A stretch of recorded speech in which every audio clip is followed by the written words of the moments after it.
It's unanimous consent to speak out of order. Address the House for 5 minutes. We will first go to the gentleman from Texas, and then we will come back to the gentlewoman from... Madam Speaker, I request my 5 minutes at this time and claim the gentleman, Mr. Post, at this point. Without objection, the gentleman is granted 5 minutes.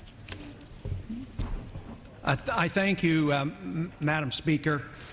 Today we passed the supplemental bill, and I'm deeply disappointed about that. I was disappointed also that I wasn't able to get any time to enter into the debate because the time was rather limited and it was a closed rule. But I did want to make a couple comments and the concerns that I've had about this supplemental. You know, when the President sent the supplemental over, it was $84.9 billion, and there were some of us that were hoping that we wouldn't be funding the war through supplementals, but it looks like that hasn't changed. That process would continue, even though there were some that believe there would be a change in the way we funded these wars.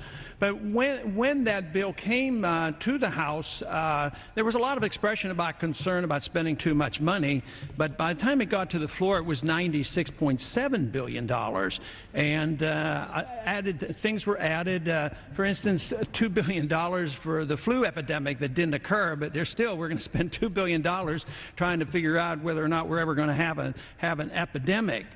But it was very disappointing that even though it was a closed rule, the minority had one chance to do something about it and maybe reduce some of the spending.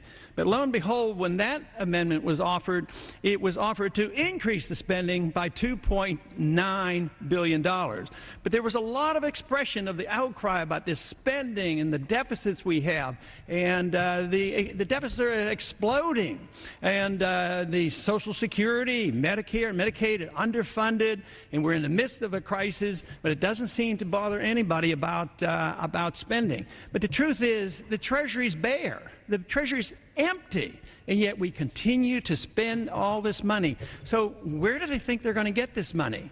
Well, we can't tax the people anymore. The people are broke. And yet we resort to more borrowing and more printing of money, which will not last forever. It will eventually come to an end, and I think that is what we're witnessing. But this process, it bothers me a whole lot that we come to the floor with these supplementals, we rush them through, we talk about this excessive spending, and lo and behold, when we finally vote, we get a total of 60 people who would say, you know, enough is enough. And besides, what are we doing? Where are we spending this money? I thought we were supposed to, with this change in administration, that we would be fighting less wars. But no, the war in Iraq continues. We expand the war in Afghanistan, we spread the war into Pakistan, and we always have on the table the potential danger of Iran. So when will it ever end? We can't even define the enemy. Who exactly is the enemy over there? Is it the Al-Qaeda, the Taliban? Is it the government of Pakistan? If you can't define the enemy, how do you know when the war's over?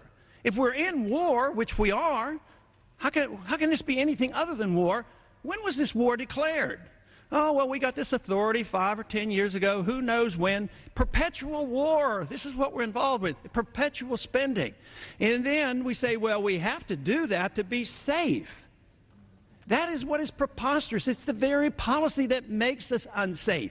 We pursue this policy, and the more we do, the less safe we are. There's a big argument now about whether we're safer now with the new administration, or is it making us less safe. The truth is, the policies of the last 10, 15, 20 years has made us less safe.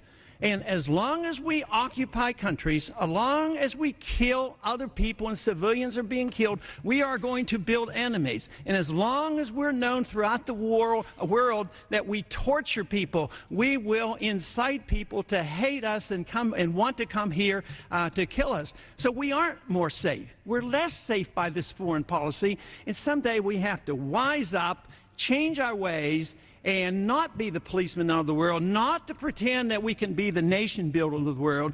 Swear off and make sure we don't torture, because you don't get worthwhile information from torture. It all does is incite people against us, and the occupations can never be of any benefit to us. But what about the financial calamity that's coming?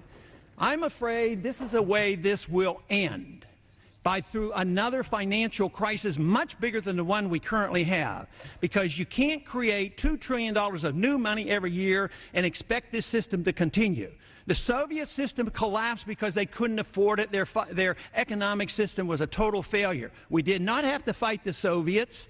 Even though they were a nuclear power, they collapsed and disintegrated. And that is what we have to be concerned about, because we cannot continue to finance this system and pursue a policy which endangers us. So if we care about the American people and care about our liberties and care about our Constitution, we ought to look seriously at our foreign policy and not continue to pursue these supplemental appropriations where we continue to spend money that we don't have. I yield back. For what purpose does the gentlewoman from South Dakota rise?